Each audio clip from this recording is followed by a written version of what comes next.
Welcome back. ঘটনাস্থল YouTube চ্যানেলে আপনাদের স্বাগত জানাচ্ছি। আমি শামীম। আপনারা শুনছেন ঘটনাস্থল ইউটিউব চ্যানেলের এক্সক্লুসিভ সত্যপতি ঘটনা। আজকে আমাদের সঙ্গে হাওড়া স্টেশনের ঘটে যাওয়া একটা সত্যপতি ঘটনা আছে। পাঠিয়েছেন সৌমেন। তিনি আমাকে যেভাবে লিখে পাঠিয়েছেন আমি সেভাবেই বলছি। ঘটনাটা একটু গল্পের আকারে লেখা, কিন্তু ঘটনাটা সত্য। উনি আমাকে যেভাবে বলেছেন, তো আমি ঘটনায় চলে যাব, বেশি কথা বলবো না। শহর যখন ঘুমিয়ে পড়ে তখন জেগে ওঠে কিছু জায়গা। তাদের দেওয়ালে কান পাতলে শোনা যায় নদীনের আর্তনাদ, যেমন বাঁধা অভিশাপ আর রক্তমাখা ইতিহাসের ফিসফিসানি। কলকাতার হৃৎপিণ্ড হাওড়া স্টেশন।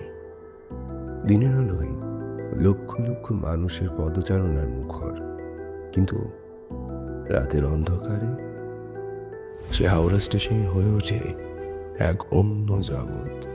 রহস্যময়, ভৌতিক, কিংবা বলতে পারেন মৃত্যুর গোলার ধাঁধা। এই গল্প সৌমেনের, যে মনে করত ভয় শুধু মনের খেলা, কিন্তু হাওড়া স্টেশন তাকে শিখিয়ে দিল কিছু ভয় আসলেই বাস্তব, আর কিছু অভিশাপের কখনো শেষ হয় না। সৌমেনের প্রথম রাতের শিফট, নতুন চাকরি রেলওয়ে টেকনিক্যাল বিভাগে। আজ রাতে তার দায়িত্ব হাওড়া ইয়ার্ডের পুরনো সিগন্যালের লাইনগুলো পরীক্ষা করা। সাথে আছেন অভিজ্ঞ কর্মী হরিপদ দা। 60 পেরিয়ে যাওয়া বয়স, চোখে জীবনে দেখা অনেক রহস্য।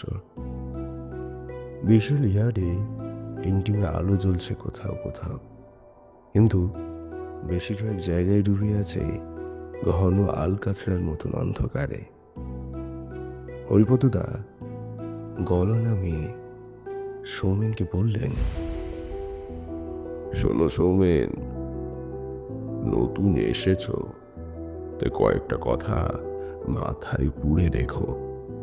শুধু কাজের কথা নয়, বেঁচে থাকার কথা। সৌমেন হালকা হাসে। কি বলছেন হরিপদদা, এত সিরিয়াস কেন?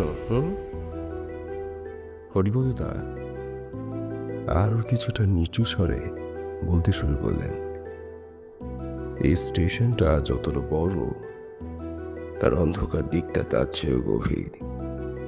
একা একা এইদিক ওদিক বেশি ঘোরাঘুরি করবে না, বিশেষ করে ওই পুরনো ইয়ার্ডটার দিকে।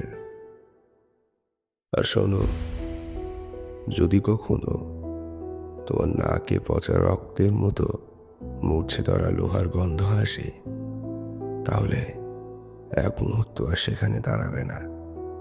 যেদিকে পারবে সেদিকে দৌড়ে পালাবে, বুঝেছ? সোহিন হেসে ফেলে। আরে হরিপদদা, ওসব ইঁদুর টুদুর মরে পড়ে থাকলে হয়, পুরনো জায়গায় ওসব অস্বাভাবিক কিছু না। হরিপদদা আরো কঠিন স্বরে বলে, আমি ইঁদুরের কথা বলছি না, তোমাকে যেটা বলেছি সেটা মাথায় পুড়ে নাও। বলছি সেই কুলির কথা, যাকে সাহেবরা মেরেছিল। সৌমেন অবিশ্বাসের স্বরে বলে ওঠে, কুলি? কোন কুলির কথা বলছো তুমি? হরিপদদা বলেন, ইংরেজ আমলের ঘটনা, 100 বছরেরও বেশি পুরনো। এক কুলি ছিল এখানে, নামটা ঠিক কেউ জানে না, মুখও কেউ দেখেনি কখনো। শুধু জানা যায় মাইনে নিয়ে ঝগড়া হয়েছিল সাহেবদের সাথে। রাতের অন্ধকারে ধারালো তলোয়ার দিয়ে তার গলা কেটে লাশ ফেলে দেওয়া হয়েছিল ওই 15 নম্বর পুরনো ইয়ার্ডটার দিকে। সেই থেকে সে ঘুরে বেড়ায় সেই ইয়ার্ডে, মাথাবিহীন শরীর, খুঁজে বেড়ায় তার হারিয়ে যাওয়া গলা, আর স্বীকার করে যারা রাতের বেলা তার খোঁজে ঘরে। সোমেন কথাটা বিশ্বাস করে না। সে বলে, ও বাবা, এসব বানানো গল্প। আমি বিজ্ঞানের ছাত্র, এই ভূত প্রেতে বিশ্বাস করা আমার ঠিক মানায় না। হরিপদদা তারপর দীর্ঘশ্বাস হয়ে বলেন,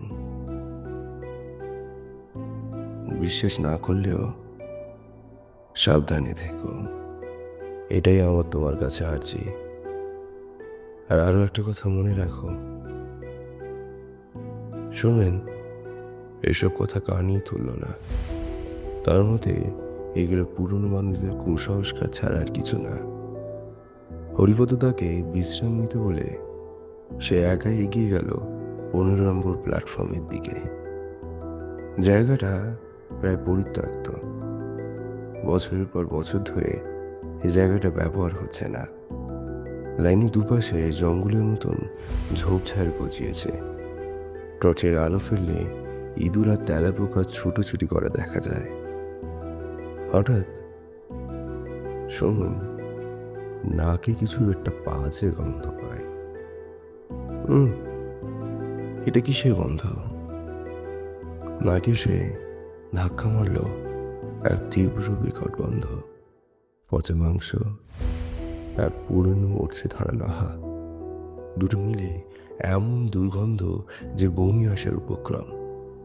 সোমেনের তখন মনে পড়ল হরিপদতার সেই সতর্কবাণী, পচা রক্ত আর লোহার গন্ধ পেলে সেখান থেকে পালাবে। সোমেন তো সেটা বিশ্বাস করে উঠতে পারে না। নিজেকে বোঝায়, না না, এটা নিশ্চয়ই কোনো মরা প্রাণী হতেই পারে। ঠান্ডা মাথায় দেখতে হবে আমাকে। সোমেন কাঁপতে কাঁপতে টর্চটা জ্বালালো। আলোর রশ্মি ধীরে ধীরে এগিয়ে গেল লাইনের দিকে। আর তারপর এই এটা কি? লাইনের উপরে পড়ে আছে লাল রঙের একটা পোশাক, পুরনো ধরনের কুলের জামা প্যান্ট। রক্তের দাগে পুরো কাপড়টা ভিজে গিয়েছে, কিন্তু পোশাকের ওপরের অংশটা অস্বাভাবিকভাবে বেঁকে আছে। মনে হচ্ছে কারো শরীরের উপর দিয়ে ট্রেন গিয়ে তাকে অর্ধেক ভাগে বিভক্ত করেছে। সোমেনের গলা শুকিয়ে গেল, পা দুটো যেন পাথরের মতন ভারী হয়ে গেছে। তবু কৌতূহল তাকে টানছে। সে ধীরে ধীরে এগিয়ে গেল ভালো করে দেখার জন্য। আর ঠিক সেই মুহূর্তে পাশের সিগন্যাল পোস্টের আলোটা দপ করে সবুজ হয়ে গেল। সোমেন চিৎকার করলো, কি? এই লাইনে তো কোনো ট্রেন ছিল না। কিন্তু দূর থেকে ভেসে এলো ইঞ্জিনের ঘর ঘর শব্দ। একটা শান্টিং ইঞ্জিন ছুটে আসছে সরাসরি ওই লাইনে যেখানে দাঁড়িয়ে আছে সোমেন। সোমেন আতঙ্কে চিৎকার করে এবং শেষ মুহূর্তে নিজেকে ছুড়ে দিল লাইনের পাশে।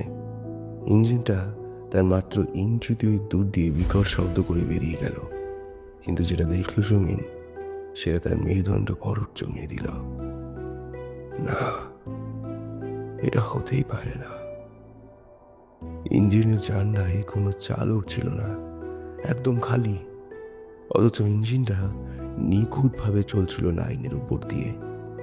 আর তারপর বাতাসে ভেসে এলো একটা চাপা হাসির শব্দ। সোমেনের সারা শরীর ঠান্ডা হয়ে গেল, হাত পা কাঁপছে, শ্বাস নিতে কেমন জানি কষ্ট হচ্ছে তার।